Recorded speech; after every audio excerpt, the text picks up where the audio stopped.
works have been translated to Turkish and also to many other languages. He does not need any introduction, and today he is going to share with us his vision, his preliminary vision about post-Islamist liberation theology. This is a very interesting topic, and we are all excited here to listen to his speech. And this is a very, how should I say, hot topic. It brings together, Islamic studies, political science, theology, literature, all of it. So you need someone like Professor Dabashi, to handle such a multi-dimensional and interdisciplinary topic. So please, Professor Dabashi. Okay, thank you. Thank you, Recep. I'm absolutely delighted and grateful more than anything else for the good grace of the office of Professor Recep Şentürk, whom I dearly love as the earliest sign of my intellectual youth, when he and I did not have white beard yet. On this very campus, I'm delighted and very proud of him for the institution of Ibn Haldun University that he has established in Turkey. And as I was just reporting to my colleagues, Professor Irkelt and Professor Aksay, I am very impressed by the quality of the students that the admission committee has brought together from Turkey and outside Turkey. And these students have been with them for now almost 2 months with entirely primary sources of sociology of religion. They are excellent students. They're, I feel, in the company of a younger generation of scholars, and I feel privileged to be part of their education. I'm equally grateful to Professor Erkilt and Professor Aksay for generously and kindly and graciously accepting me into Department of Sociology, the inaugural PhD program, of which I'm very proud and honored to be a member. To this very day, still Professor Aksay is asking for one form or another. Today he asked me if I have retired in Colombia or not yet. She's a very gracious colleague, but she has to ask all these bizarre bureaucratic questions from me, including at one point I laughed because she needed a copy of my doctoral degree. So I had no idea where it was. I had to go because Recep knows in US nobody asks you for. Sorry, I am so sorry. You just send your CV and that's it. But the fantastic Ottoman bureaucracy, said no, he has to prove he actually has a PhD. So I went and dug it out somewhere and took a picture of it and sent it. But now they want a scan copy, not a thing. So as you know, part of my intellectual curiosity is very much invested in late Ottoman period, when Istanbul is the epicenter of intellectual activity for Russian intellectuals, for Iranian intellectuals, for Arab intellectuals, for European intellectuals. This is when my Mises was written. It is a global center, and I feel I'm part of them because now I'm subject to Ottoman bureaucracy asking me these bizarre questions. And I have to go and spend time finding them, but nevertheless, I'm delighted. So the subject that Professor Aksay and I agreed would be the topic of my talk today, which I titled it tentatively Preliminary Thoughts Towards Post-Islamist Liberation Theology, very much comes from my current thinking, and not just the thinking that I have been doing over the past year or so, but in fact, a body of work that goes back perhaps to theology of discontent, my book on the earliest stages of the rise of Islamic revolution. Then more recently, the term post-Islamism that was introduced by two prominent sociologists, a French sociologist, Olivier Roy, and Iranian sociologist, Asif Bayat. They have some debate who said it first, but that's between them. Doesn't matter. But both of them used this concept of post-Islamism, and it caught on, and many people have been thinking about exactly what it means. Now, entirely independent of Olivier Roy and Asif Bayat, I never used the term post-Islamism. My term was post-ideological, post-ideology. The reason for that is the condition of the production of ideology in the circumstances in which the metaphor of Islam and the West had come together became productive, and for which we had a period of about 200 years, early 19th century forward, in places like Egypt with figures like Muhammad Abdu, and then eventually it unfolds around the Islamic world. And in my work, I have located that period in from early 19th century until recently. For example, we can say the events of 9/11 or event of Iranian Revolution, as when this modus operandi of knowledge production around the idea of Islamism comes to the fore. Just for you to, for the record, so we know what it is that Asif Bayat meant by post-Islamism, I'm going to quote him. He edited a volume on post-Islamism, and if you were to read various contributions to that volume, including Recep, our mutual friend, Abdul Wahab al-Afandi has a chapter in that volume. You see that many leading scholars of the field don't quite agree with this concept of post-Islamism or it works. So it would be useful for us to see how Asif Bayat sees it in order before we move forward. This is the definition of post-Islamism that Asif Bayat provides: a condition where, following a phase of experimentation, the appeal, energy, symbols, and sources of legitimacy of Islamism get exhausted, even among its once ardent supporters. As such, post-Islamism is not anti-Islamic, but rather reflects a tendency to re-secularize religion. With this latter concept of re-secularizing, Asif Bayat, who's a dear friend and colleague, I have tremendous admiration for him, he loses me because the concept of secular, in my way of thinking, I have no place for it. It is a European concept, is pertinent to Christianity, and some scholars like Gil and Najjar have even argued that what we call secularism is really concealed Christianity.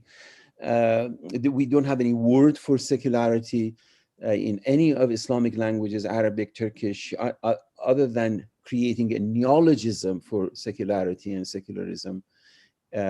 We don't have a word because the concept didn't emerge from Islamic contexts.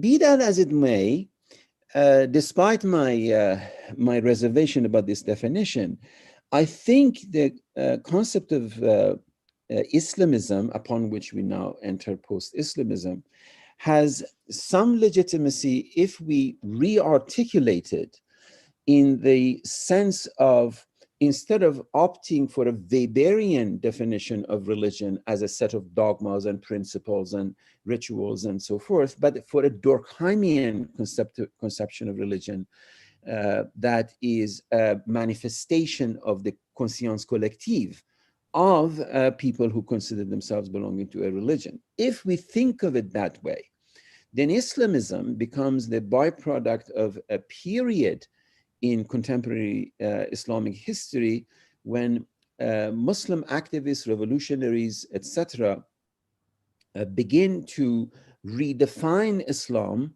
in terms of a binary and compromising the diversity and complexity of Islamic intellectual history into a singular ideology of resistance to European imperialism. This is what I call Islamism. Now, there is a book by my dear friend and colleague, Ahmad Dalal, that just came out.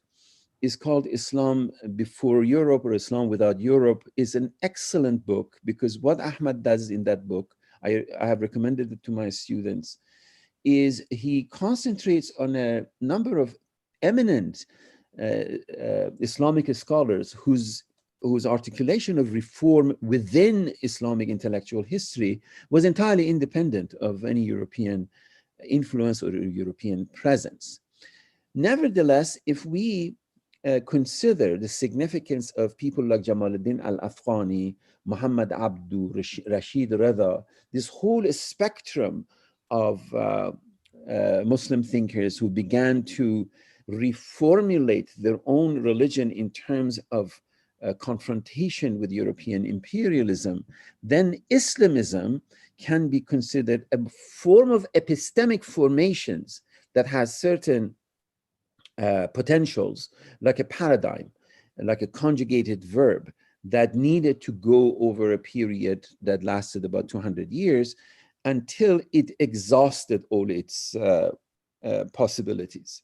So in my work over the last decade, I would say, I do take this idea of Islamism and post-Islamism seriously, but with the twist that I put to it. I don't condemn it, I don't celebrate it. I simply identify it as a period of articulation of a fusion of politics and society and revolutionary mobilization that is, if not definitive, following Ahmad Dalal's wonderful work, then integral to Islamic societies anywhere in the world. That then brings me to the second category of liberation theology. What do we do with this idea of liberation theology? Now, in my own work, beginning with Theology of Discontent in the 1970s, I began to pay attention to Gustavo Gutierrez and other liberation theologians in the context of Latin American Christianity. There are two Latin American and one African scholar, philosopher that are very important. I have introduced them to my students in sociology of religion, and they are important to be kept in mind. One, of course, is Gustavo Gutierrez, who is definitive authority on the question of liberation theology. But equally important is an Argentinian philosopher whom I actually met in Argentina a few years ago when we were there. But now he lives in Mexico. He's in exile from Argentina and he teaches in UNAM. Rajab has so many other people like him. There are scholars in Mexico, there are scholars in the Arab world who are replicas of Recep Şentürk. They have created higher institutions to host intellectuals and scholars and thinkers who are homeless. They are in need of protection. So he has historical. Sometimes I think Recep is like Haji Nasiruddin Tusi. The Nizam al-Mulk, the Nizamiya, the whole Nizamiya multi-campus universities. Islamic history, Islamic intellectual history has always been indebted to figures like them. Antonio Reyes, that's the figure, the Mexican figure who created an institution called the House of Spain, where they were hosting, during Franco period, they were hosting Spanish scholars, and eventually became El Colegio de Mexico, where I have given talk many times. At any rate, the point is that this figure of Enrique Dussel, he was not thinking and acting in terms of theology, but in terms of philosophy. And his seminal book is called Liberation Philosophy.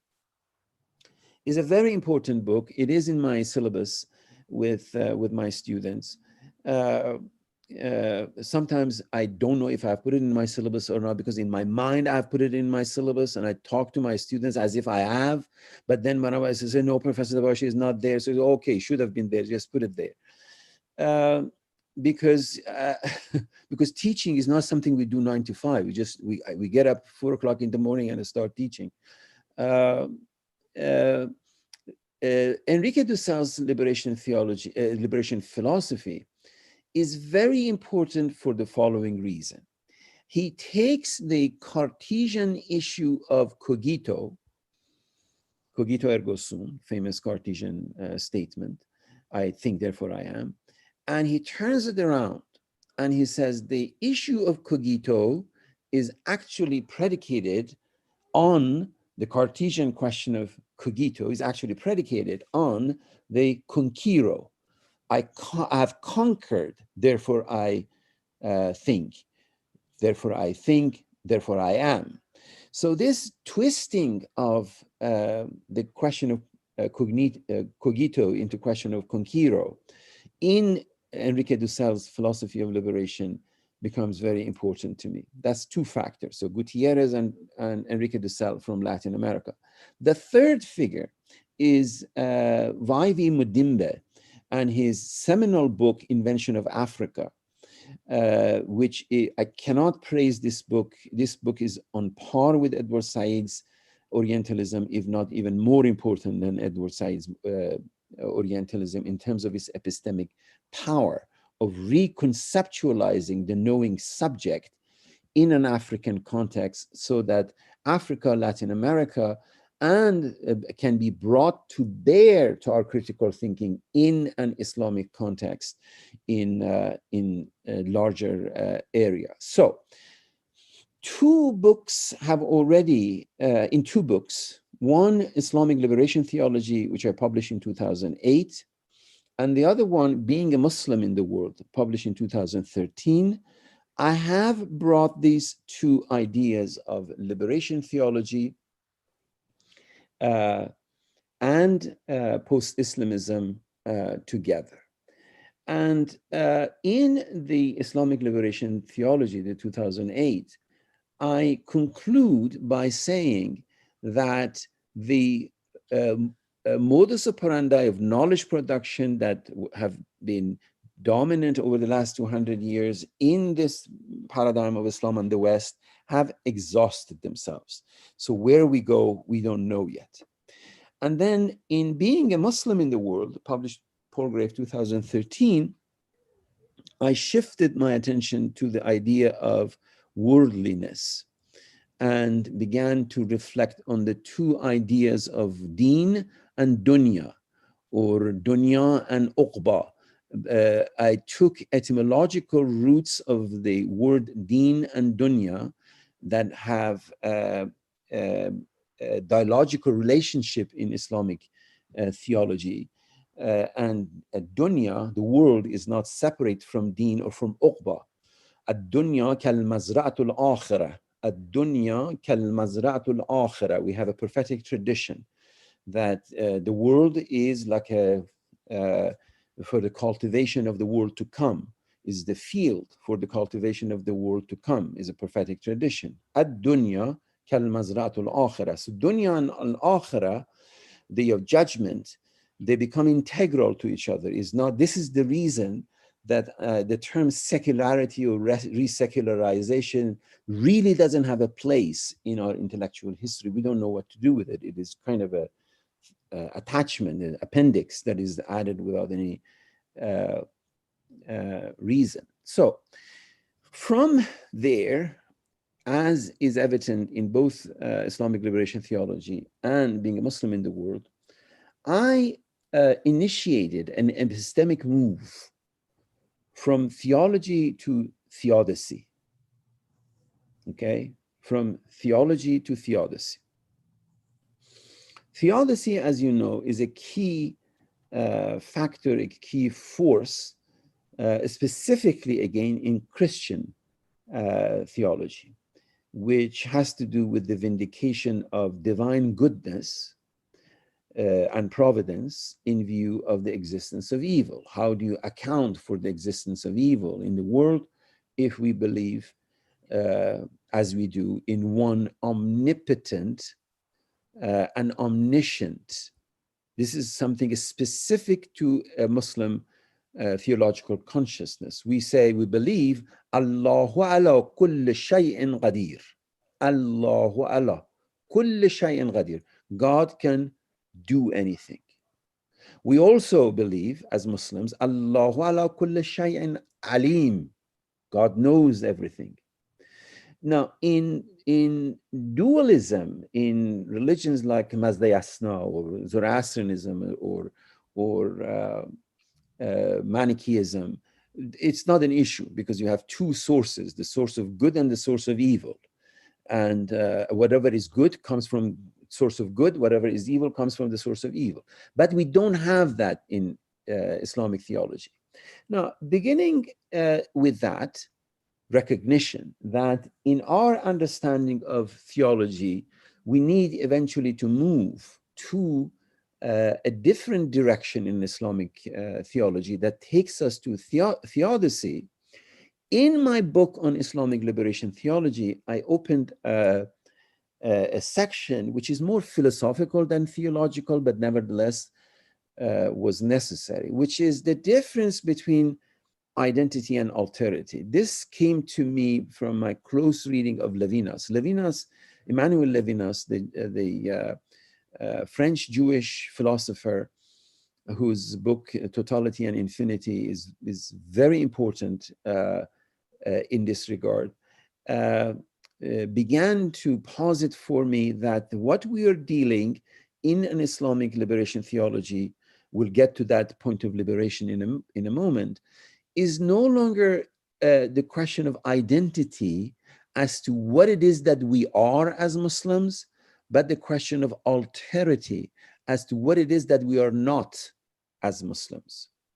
This dialectic between identity and alterity, between what we are and between what we are not, so places us in a world in which we live and in which we have to account for the fact that there are many things that are happening and we don't approve and we don't like and we can't see as part of an Islamic conception of the universe. How do we deal with that? We cannot have control over it. I, as a Muslim, don't have a control over the fact that 50 million Americans go to bed hungry. Or it bothers me as a human being, and certainly as a Muslim, it bothers me that 850 million human beings go to bed hungry every night around the world, but over which I have no control or little control. Just write an article for Al Jazeera. Hey, there are so many people who are poor or hungry. I just recently wrote a review of Obama's book. You got $65 million for your book. Good for you. Whatever you want to do with 60. I have no idea what these people do with $65 million. Well, what is it? But you are not your biographer. Your biographer is a kid in Gaza at the receiving end of your bombs. Your biographer is a child who's hungry in Yemen at the receiving end of the bombs that you sent to Saudi Arabia. I mean, this is all I can do. What else can I can't change it. This is what I mean by identity and alterity. Not just what I am as a Muslim, but what am I not when I am a Muslim. This dialectic between identity and alterity ultimately leads me to this notion of the binary between Islam and the West, which has turned both of these items, Islam on one side and the West on the other side, into metaphors. They don't really correspond to realities. They're just allegories. They are allegorical metaphors that have emerged. Are you a Muslim? Are you the West? The West is here, the rest is there. And as a result, sometimes I think faster than I talk, so I have to pull back to sync my thinking pace with my talking pace. That leads to a very bizarre recognition that when we talk about Islamic liberation, we are really talking about liberation of Islam itself as a phenomenon from this trapped metaphor, namely liberate Islam as a metaphor. So it becomes liberated, becomes free.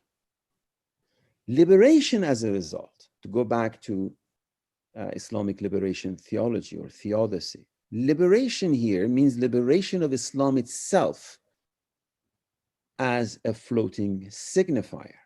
Here is where, for example, the presence of, say, Islamic feminism. What does that mean? When you look at people like Nawal al-Sa'dawi or Fatima Mernissi or any number of prominent Muslim feminists who are feminists and who are Muslim, and they are putting a feminist, first of all, what does feminist means? The constitution of the justice of the rights of women as human beings. When you enter that, and that puts a twist on the hermeneutics of reading the Quran. Now, this was not a factor in the eminent Egyptian hermeneutician, Nasr Hamid Abu Zayd, Allah yarhamhu, in his hermeneutics, but it is embedded in his hermeneutics that what happens when you put the woman's right as an interlocutor to ask questions about the Quran, from the Quran, or from the Hadith, or from Islamic intellectual history. This is what I mean by introduction of new forces. Or when we turn around and look at a figure like Malcolm X, we're reading him next week in my class. What happens when Islam is no longer in the so-called Islamic world and Muslims are all over the place?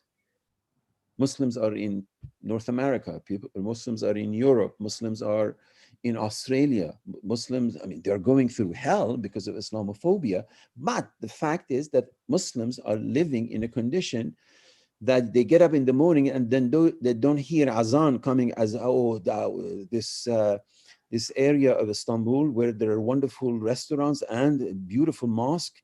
You walk in there, you have your kebab, and you hear your azan at the same time. I mean, this may sound weird to you, but that's what I mean, that we get up in the morning, we don't hear azan. I just wrote this piece against this Islamophobe who was denouncing azan and praising the church bells. And I said, when I hear the church bells, I mean, as Rajab knows, the church, the magnificent church where Martin Luther King gave his talk against war and racism, is right across the street from us. The church bell reminds me of azan. Is not different from azan. And we have this beautiful poem of Hatif Isfahani, absolutely beautiful poem, in which he keeps saying, Wahdahu la sharika illahu. This is the thing with which he concludes. This as a result, namely two factors. I mean, there are many factors, but I'm referring only to two factors. One is the interjection of a feminist reading of the Quran, the Hadith, Islamic history, Islamic intellectual history in particular, the women's rights take that is put as an example on Islamic heritage is one factor, and then the presence of Muslims outside their own habitat, Iran, Turkey, Egypt, Pakistan, etc. What happens to their epistemic formations that becomes the issue of liberation of Islam as a signifier, that Islam of today is very different from Islam of my parents or Islam of my grandparents, simply by virtue of habitually and comfortably being a Muslim in New York, Now, there are all sorts of issues of being Muslim in New York, but it is also a historical fact. Now, this then forces me into a comparativity between Islamic liberation theology and Christian liberation theology, which had not occurred to me until recently, except intuitively, that in the context of Latin American liberation theology, what we have is in fact a new Christology. A new Christology. There's a wonderful book that should be in my syllabus, but probably is not, by the prominent theologian from Yale University, Jaroslav Pelikan. It's called Jesus Through the Ages. Jesus Through the Ages. The late German Orientalist Anne-Marie Schimmel wrote a book on the Prophet Muhammad,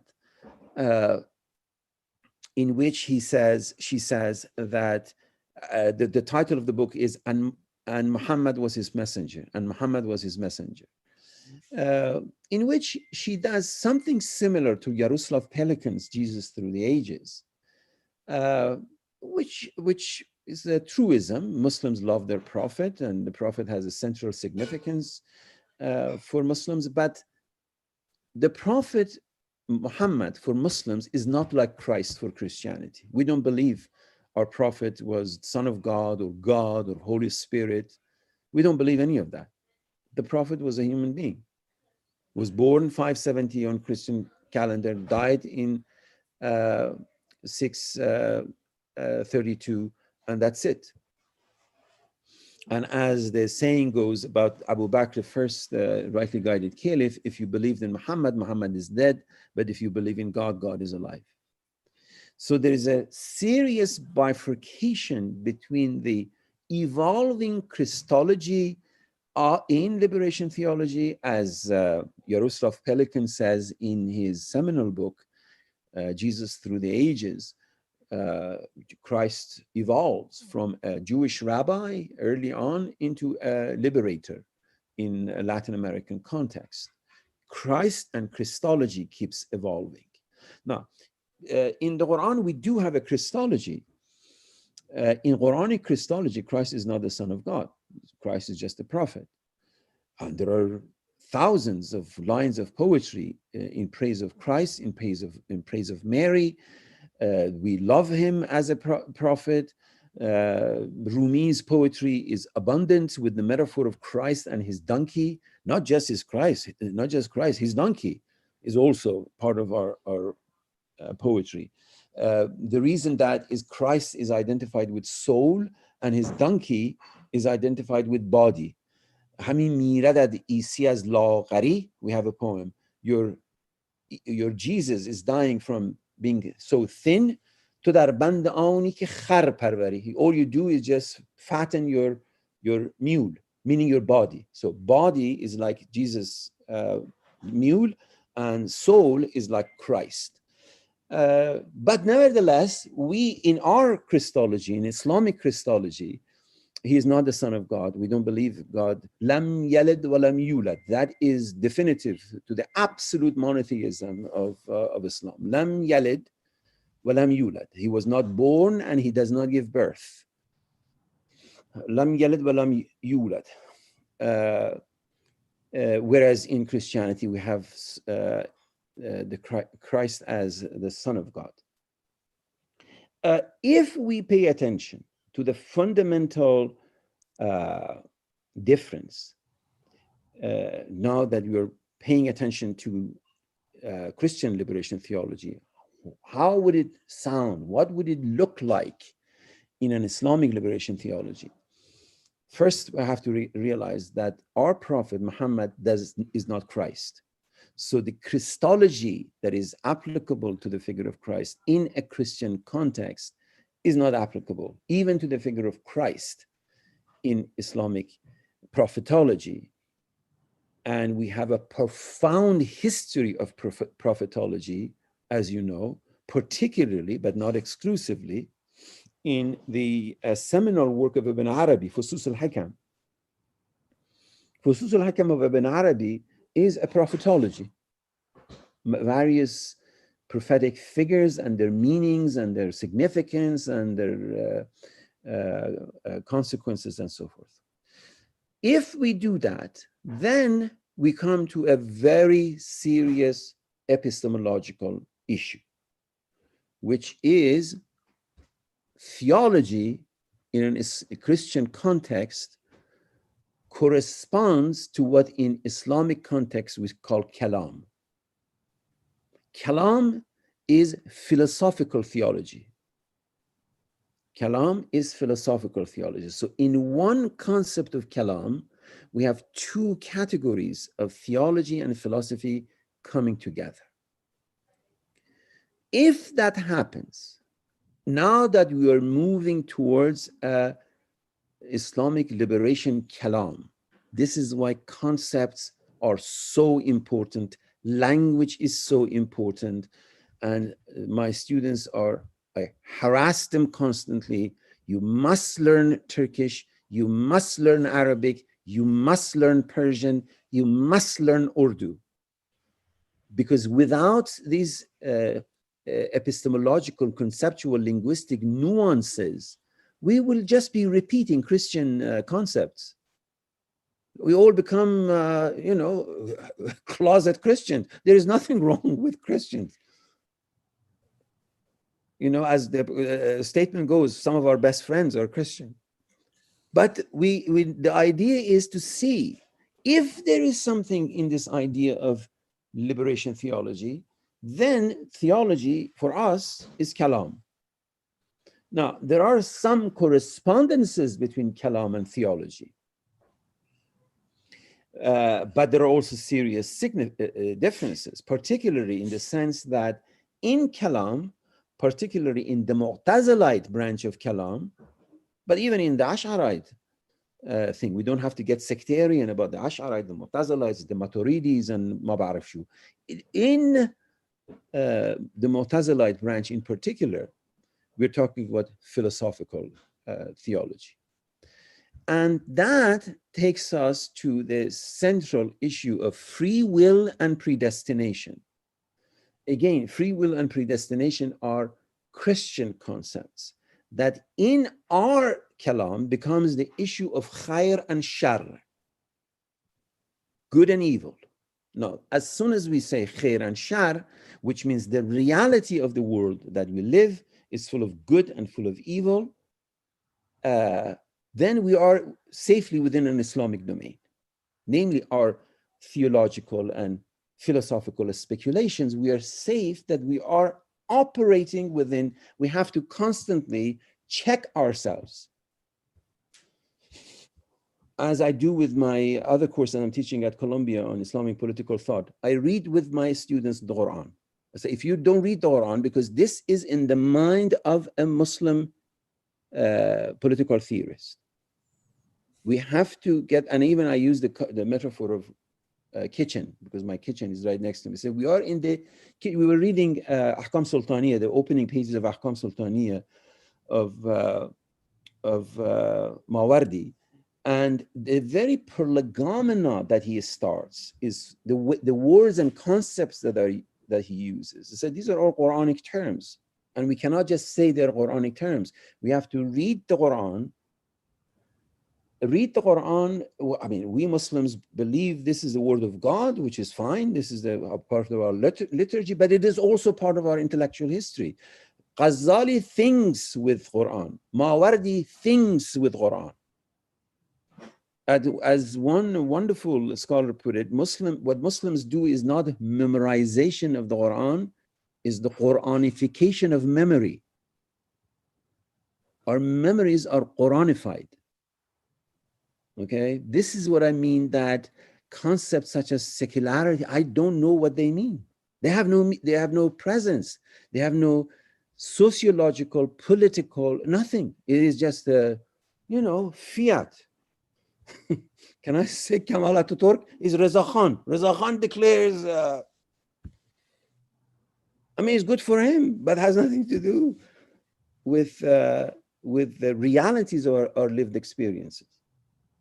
Now, once we do that, then there are two ways that in an idea of post-Islamist liberation theology, we actually become involved in pre-Islamist liberation theology. Namely, we have to bracket the 200 years of this false binary between Islam and the West, bracket it, sort of zoom out of it. This is what has happened over the last 200 years. Reconnect to what Ahmad Dalal calls Islam without Europe or before Europe. Reconnect to that period. The book is very important. I mean, I can't praise it enough because Ahmad is my friend and Rajab's friend, so we cannot too much praise our own friends. But it's a very important book. Ahmad is not a very prolific scholar. I mean, he is a dean of a whole university, just like Rajab. But I keep telling him, you're an intellectual. I mean, I promised right in front of all my colleagues, I will drag Rajab from his office to come and co-teach a course with me. Because don't whisper it to anybody. These are scholars, these are intellectuals, but you know, they have other things to do as well. If we reconnect that, namely, connect our present circumstances, which we call post-Islamist, to pre-Islamists, and bracket the events of the last roughly 200 years, from Jamaluddin al-Afghani to now, then a post-Islamist liberation theology becomes a pre-Islamist liberation theology. And we reconnect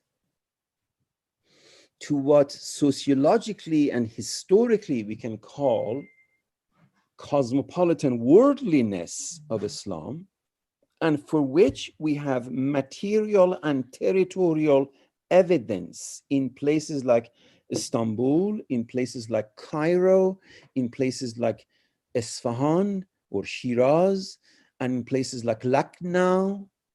These are the loci. These are the loci of what the intellectual history of Muslims, from pre-Islamist, jumping over the Islamists into post-Islamist period, have produced. Then, in my being a Muslim in the world, I work through the concept of cosmopolitan worldliness. And that worldliness, I mean, it has a Heideggerian echo, it has a Gadamer echo, it has Edward Said echo, but I really am confessing you right now in this public domain, I have the idea of dunya. Ad-dunya, as the Prophet, is really Muhammadan in the sense that I'm borrowing it from the Prophet. Ad-dunya kal-mazra'atul akhirah. Okay, dunya and akhirah becomes integral. Okay, they are both, in philosophical terms, both transcendent and immanent. Both transcendent and immanent. We need to come to terms with the concept of dunya. We put it next to al-akhirah. We put it next to uqba, what is to come. We put it next to deen. Dunya remains constant, but coupled with various other concepts. Talking about cosmopolitan worldliness is one way of coming to terms with this idea of dunya. Another way is our understanding of good, the idea of good, the philosophical proposition of good, which has preoccupied Muslim theologians, Muslim mystics, Muslim philosophers for the last 1400 years. There is no time for me to go into details of Quranic commentaries, tafsir, because the word khair appears numerous times in the Quran, and the body of literature of tafsir is crucial for us to understand what is khair. But in brief, there are two ways of looking at good. One is absolute, one is relative. One is absolute good, one is relative. So mukhayyir in Arabic, Persian, Ottoman, Turkish, mukhayyir, which means somebody who has a choice, means somebody who is approximating good in relative terms, not in absolute terms. Okay? Mukhayyir. Now today at 10 o'clock, I have a choice between coming and joining this conversation or being part of another conversation, writing an article on Obama. But mukhayyir, I am in a position of choice. I make a choice to come here. So agency, humanity that has a choice, that has an agency, mukhayyir, this is a very important concept. Mukhayyir, he or she who chooses approximates truth, not is I'm the truth. There we had these two concepts, meaning absolute truth, or we choose between two choices and choose the better one, what we believe is the better one, is where the collective and critical consciousness of a Muslim, qua Muslim, as a Muslim, true to her and his consciousness as a human being, as a Muslim, becomes worldly and becomes directly rooted in Islamic consciousness. Now, I've been talking, it is now 11, and I've been talking too much. There is, I want to stop here and open it up for conversation, but not before I just share with you my current thinking, which is the culmination of this, which is working through the idea of khair and shar through Rumi, Maulana Jalaluddin Rumi, whose magnificent mausoleum in Ghunia I visited a few years ago. Rumi is a key place. The way, this morning I was just thinking to myself, this man was insane. No normal human being can come up with so many examples about one thing that he wants to prove. The section that I was reading, which this conversation kind of concludes with that section, which is a discussion of the choices between good and evil and how Rumi reads the balance between good and evil, happens in Masnavi, the first book of Masnavi. And it's section 147, and begins by the extraordinary mise-en-scène of telling you when a king sits upon his throne, where do his accoutrements sit? And he tells his readers, us, پادشاهان را چنان عادت بود, kings have a habit. این شنیده باشی ار یادت بود. You may have heard of it and remember it. دست چپشان پهلوانان ایستند. To their left stand the warrior. Absolutely extraordinary. It's just like a scene from a movie. To the left, that's the chapshon, to the left, پهلوانان ایستند. The warriors stand. زان که دل پهلوی چپ باشد ببند. Why? Because the heart is on the left side of the chest. مشرف و اهل قلم بر دست راست. Scholars, Hamid Dabashis and Recep Turks and the rest of them, they stand on the right. Now why? زان که علم خط و ثبت آن دست راست. Because we write from right to left.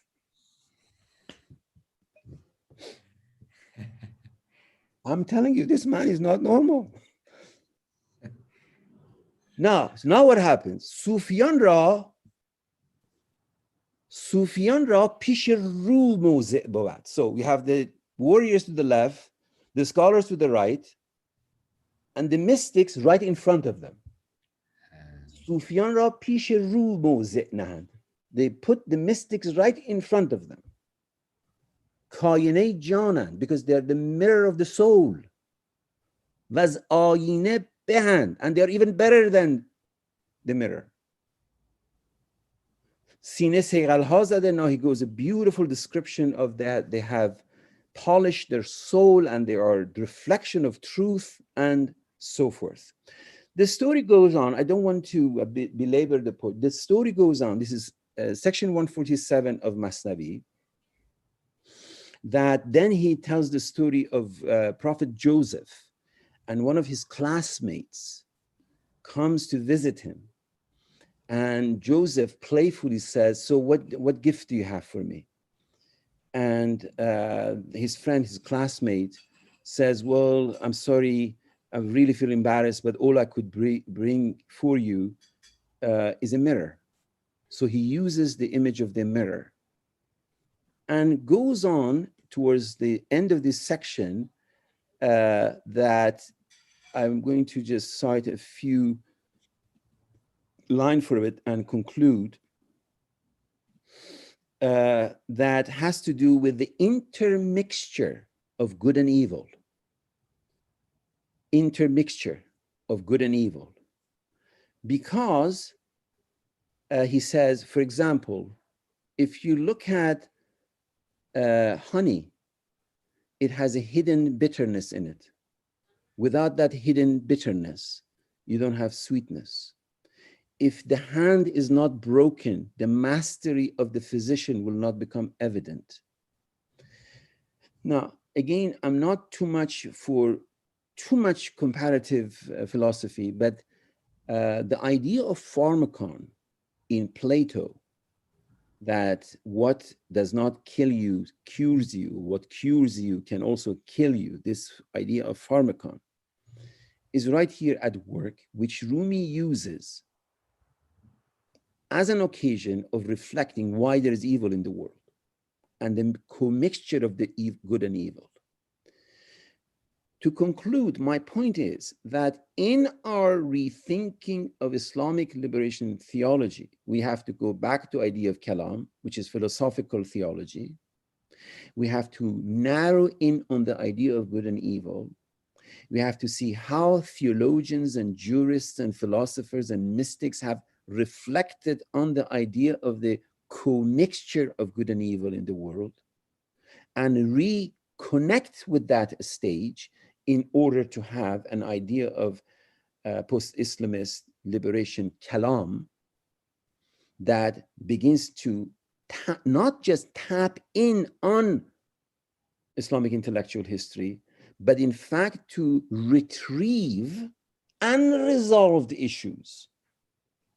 Because issues in Islamic intellectual history were not resolved, were in ongoing. Every text like Rumi that we open is in dialogue, is dialogical text with theology, with philosophy, with history, with law, etc., etc.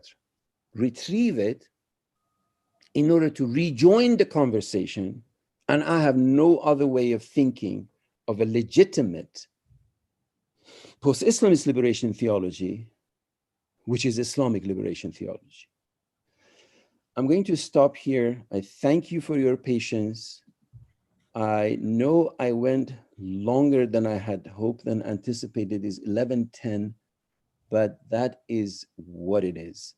When I start going, as my wife will tell you, you have to give him $1 to start and then $3 to stop.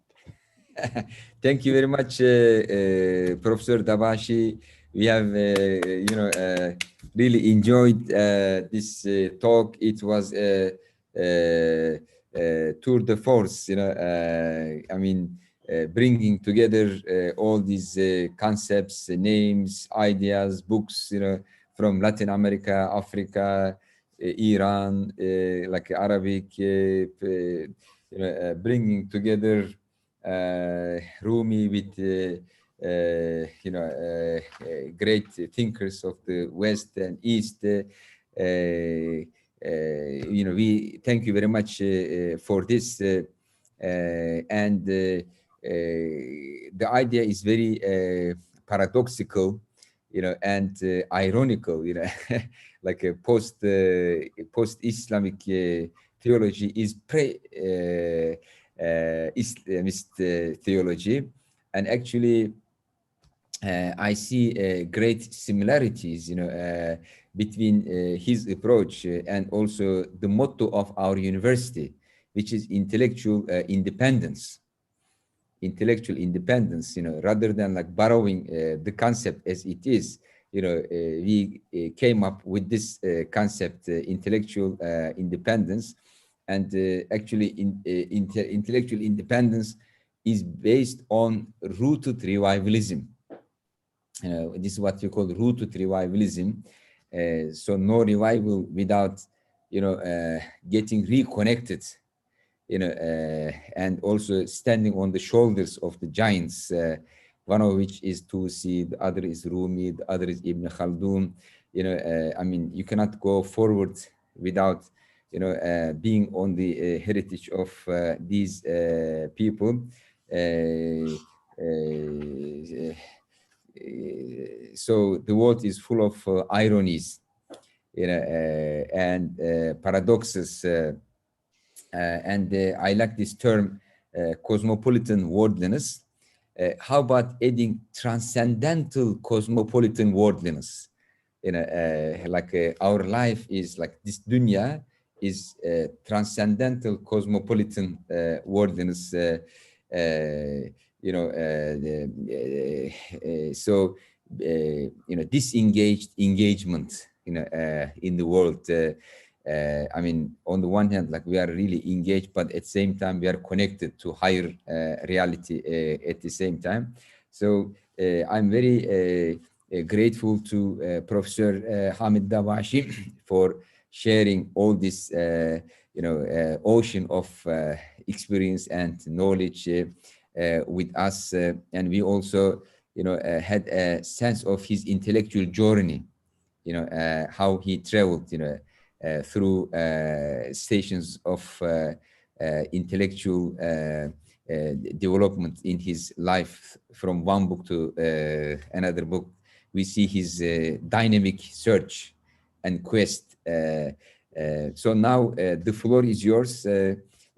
Please go ahead with your questions and comments. Any questions, any comments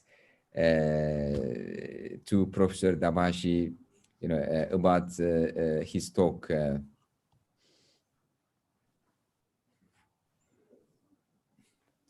Okay, Burhan Hoca, go ahead.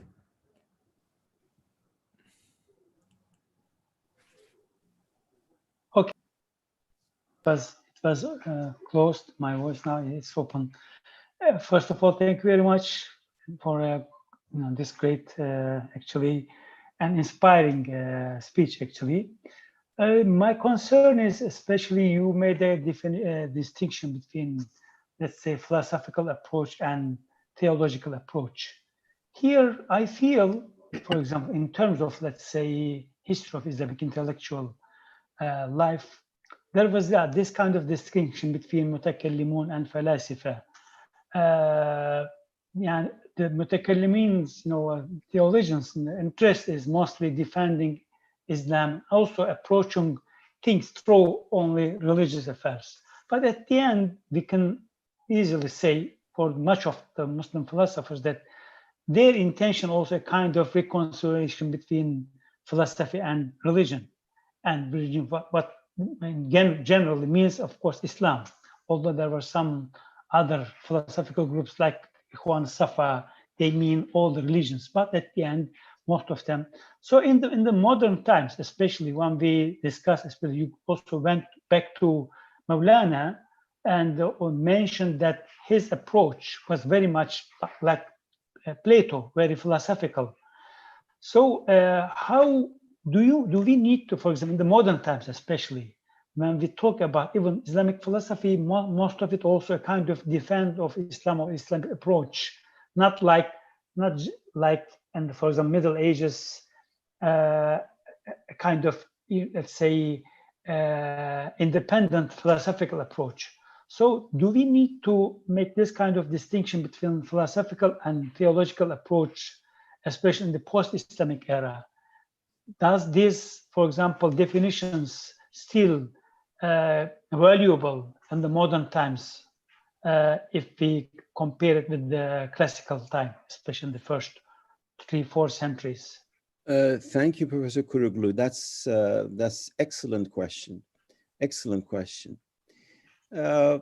As you know, even in the classical period, any one of the serious philosophers and theologians and mystics, you know, my favorite is Imam Muhammad al-Ghazali. If you look at Ghazali, if you look at Ihya Ulumuddin in particular, you see that even though he is engaged in primarily a theological discourse, he's aware of the philosophical discourse. That is, the two seminal texts of Maqasidul Falasifa and Tuhafatul Falasifa, you know, the two texts for which he is famous. He is less famous for his seminal work, which is Ihya Ulumuddin, are interrelated. So even when they appear to be monological in a theological discourse, they are actually dialogical. That is, they are aware of the philosophical discourse. The same is when we look at a book of Avicenna like Al-Isharat wa Tanbihat, especially the chapter 9 of Al-Isharat wa Tanbihat, in which he resorts to actually allegorical stories that are more in the line of Salaman Absal that mystics like to write, and he writes about them, and actually to the bafflement of his purely philosophical followers like Nasiruddin Tusi, who was a student of Lucari, who was a student of Avicenna, that the language borders and flirts with mystical discourse. In other words, what I'm saying is, in the course of classical Islamic intellectual history, we rarely have a purely theological, a purely philosophical, it just doesn't add up, because we are living in a healthy intellectual environment. These philosophers, theologians, mystics are aware of other positions, as you just saw even in a short passage that I cited from Rumi. He is aware of philosophers, and when he even opposes them, where in some section he says, "Paye istidlaliyan chubin bovad," the leg of rationalists is made of wood. Paye istidlaliyan chubin bovad. The legs of rationalists are made of wood. Paye chubin bi tamkin bovad. You cannot rely on a wooden leg. So he's poking fun at rationalists and peripatetic philosophers and so forth, meaning that he is aware of them. But to me, Professor Kuroglu, the more important part of the question is your contemporary issue, namely today, 2020, when you and I are talking in a context of a university like Ibn Haldun University or Columbia or wherever. What will happen to these categorical bifurcations between theology and philosophy and mysticism? That's an open-ended question, because we, as you saw in my short presentation, we as living critical thinkers, we are aware of intellectual movements and categories in Asia, in Africa, in Latin America, in a different way that our forefathers. It's not that Averroes was not. Of course, Averroes wrote one of the best commentaries on Aristotle. Sohrawardi dug out this amazing pre-Islamic Iranian philosophy that nobody knows how he got hold of them in Aleppo. It was in Aleppo when he was retrieving them. But today, our interlocutor, I have always said that Islamic intellectual history is dialogical intellectual history, is not monological. Everything, because it has been a worldly empire. We are aware of what is happening in China, in India, in pre-Islamic Iran, Egypt, etc. Today, we are having a different kinds of interlocution. And because of the difference in that interlocution, new forms of knowledge production may emerge in poetry, in prose, in art, that we may not even detected in in a specifically pre-Islamist classical intellectual history, but different forms emerge. I don't think, I don't want to take too much time, perhaps others have comments. I don't think we can legislate it. I don't think we can script it, that in what form they will happen. The key to it, as Recep said in his summation of my talk, is to remain conversant, and get away from this tradition and modernity and Islam and secularism, because these are really meaningless categories, and begin to think of Islamic intellectual history in terms domestic to Islamic intellectual history. And that means dialogue with these masters that have Ibn Arabi, Avicenna, Rumi, etc. But at the same time, remain true to who we are today, 2020. Not a kind of a antiquarianism, false antiquarianism that begins to mimic Rumi, but bracket and sabotage the agency of us as human beings today. This is why I say factors such as the presence of women in critical thinking, contemporary Muslim women, and Muslims outside their Islamic world. Right now, I'm talking to you from New York. New York is not an Islamic country. I don't get up in the morning and, if anything, is anti-Islamic rather than Islamic.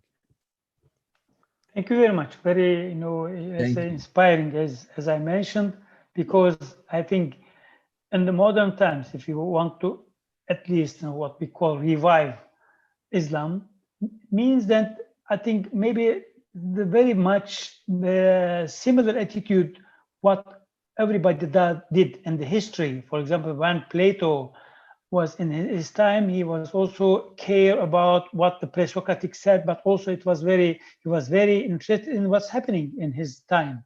The case with Al-Farabi and Ghazali, they were very much interested in whatever happening in their time, but of course there were references to Aristotle, but also the modern, let's say, contemporary discussions about Aristotle in their time. So I think also the Islam was their main concern, but they were aware that there were other religions and there's ongoing dispute. So I think it is, in this case, it is when we say either Islamic theology, Islamic mysticism, or Islamic philosophy, it is in your concern, it is something we should do everything all together to produce something valuable for our modern times, actually.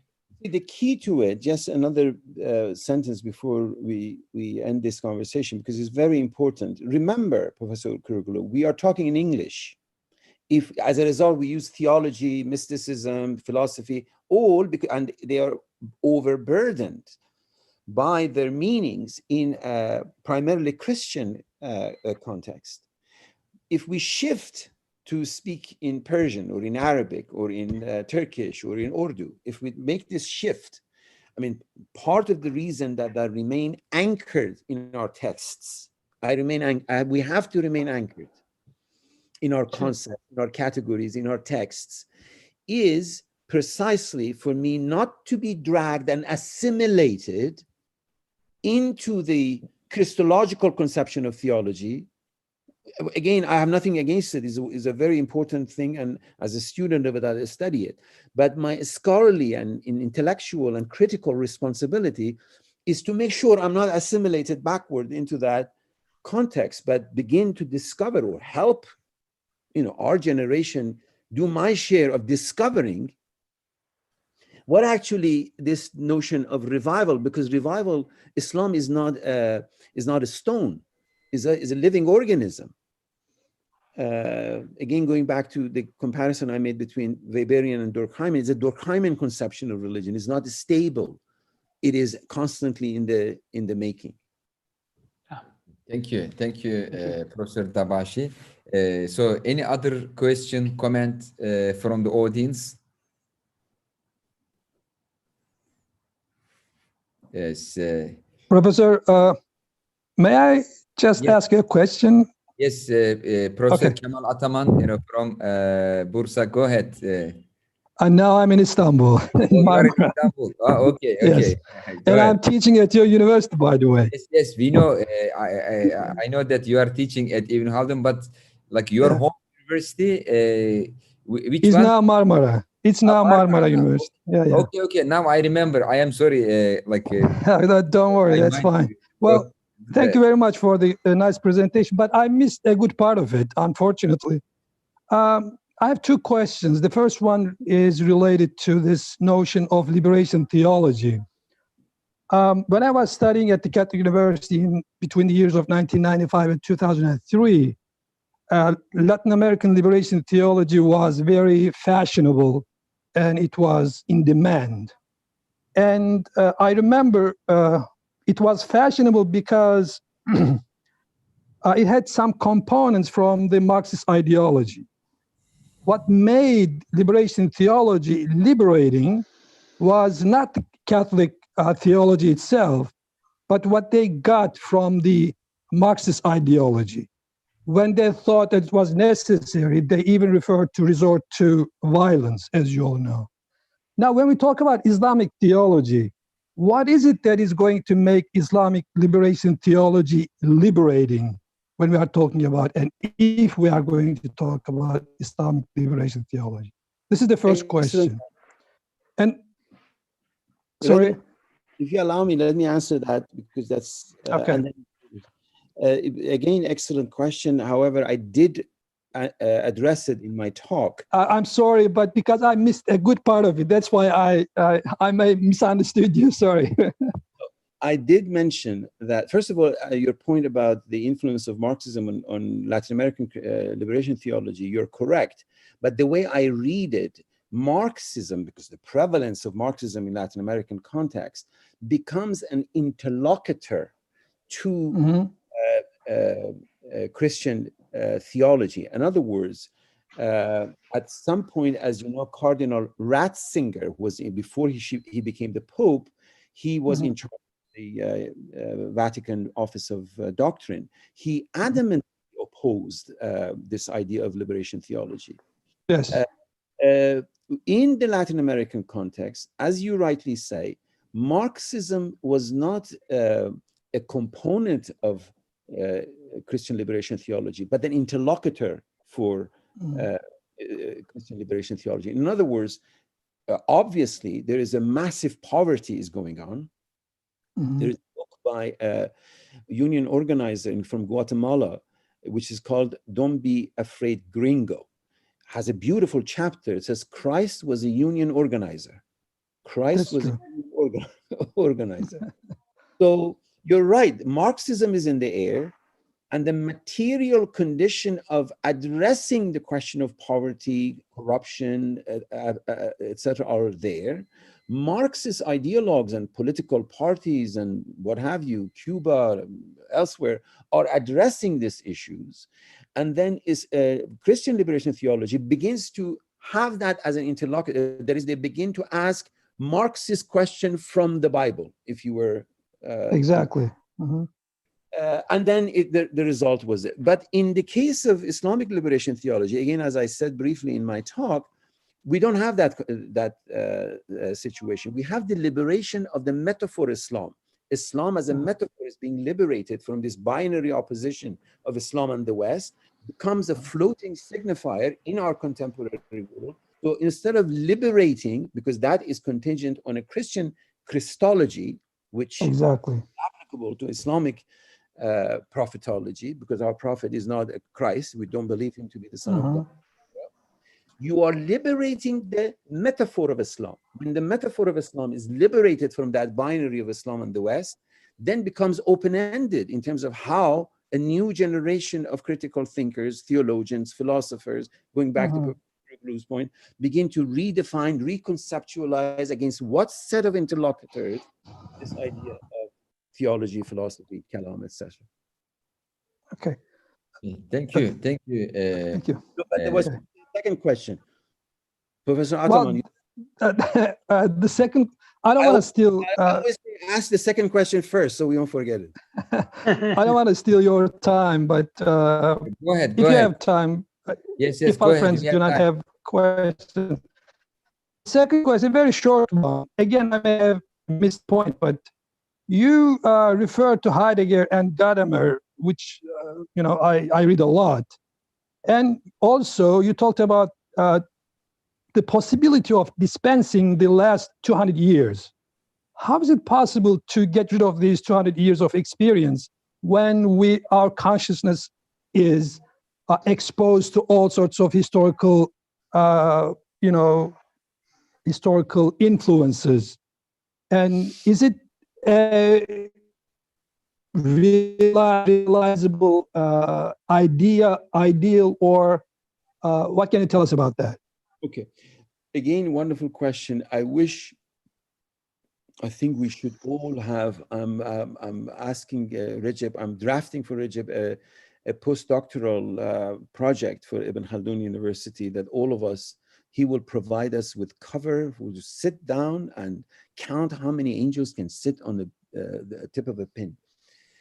Because these are all extraordinary. Please don't, the brevity in my answer doesn't mean that I don't wish we could sit down and talk about them.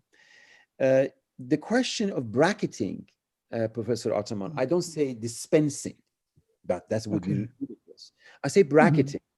Bracketing is different from dispensing. We cannot, you obviously said, how can we dispense? We are the product of these last 200 years. How can we dispense? Exactly. But bracketing it means zooming out. Zooming out, and don't have this historical determinism that the history of the last 200 years, which is really a fragment of the vast, diversified, multiple worlds that have existed from Spain to India, to Ottoman, etc. I mean, again, I was just writing this morning, I also want to dispense with Arab-centric and Baghdad-centric conception of Islamic history. I mean, we all know the significance of it. It's wonderful, it's very important, etc. But it is also important to remember the last three pre-modern so-called Muslim empires, one was Turkish, one was Iranian, one was Indian. So it's a whole different worlds that are there. We all know the significance of the Abbasid period in particular, but we need to sort of open up the zoom. And when we open up the zoom, both temporally and spatially, then we see that this 200 years is very important, but is not definitive. It has to be historicized. It should be defetishized. Once it is defetishized and historicized, I believe we are in a better position to learn from it and move forward. Is the Germanic aufgehoben? Is sublimation. Is not just forgetting it or repressing it. It's not a Freudian repression. Is a Hegelian aufgehoben. Aufhebung, yeah. Thank you very much. Thank you Excellent very much. answers. I know Professor Dabashi is very busy and his time is very precious. Unless there is like a very urgent question from the audience, I would like to end this very enjoyable session. And I promise that, I'll bring together these bright minds, in this type of high-level philosophical and intellectual conversation, either in our campus or in a nice retreat place, in Istanbul or in Konya or in Bursa. I really enjoy this, but I know like everyone is busy, and in particular our dear professor, is very busy. So unless like there is somebody who says like, I really want to ask this question, I would like to end this session. Is there anyone? I just want to say something right behind your back, Recep. I see beautiful calligraphy, Bismillah ar-Rahman ar-Rahim. This is what I mean by overcoming the last 200 years. It is not in, it is in Arabic, right there, behind Recep, Bismillah ar-Rahman, in beautiful calligraphy. Okay, Yes. He gave me another one when he came Bishnu, the first word of Masnavi. So this is what I mean. This is overcoming the last. Okay. Yes. Okay, I got it. Yes. My daughter made the taysib around this Bismillahir Rahmanir Rahim, this ornamentation, and this is her first work. There is a very interesting story behind this. So she reached to this level of making ornamentation around a calligraphy. And I had a friend, and he's the top calligrapher in Turkey, Hüseyin Kutlu, very famous, worldwide known. And he's a very expensive calligrapher, So he was my neighbor. I went to him and said, like, my daughter just reached to the level of making calligraphy, making ornamentation on the calligraphy. Could you please write something for her? And he said, okay. He wrote Bismillah ar-Rahman ar-Rahim and hastily. And he said, okay, give this to her. And then she made the ornamentation around it. And I took the final work to him. He said, wow, this is really impressive. It is wrong, to put this hastily written Bismillah. I have to rewrite it.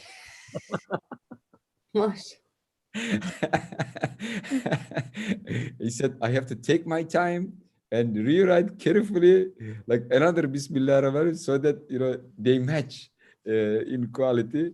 So this is what's like bracketing and going back, and so there is a great interest, to reviving this type of art. So, Prof. Dabashi, I cannot express our gratitude on my behalf and also on behalf of our faculty members and students at Ibn Haldun University and those colleagues and friends who joined from outside Ibn Haldun University. So this was really a great feast for us.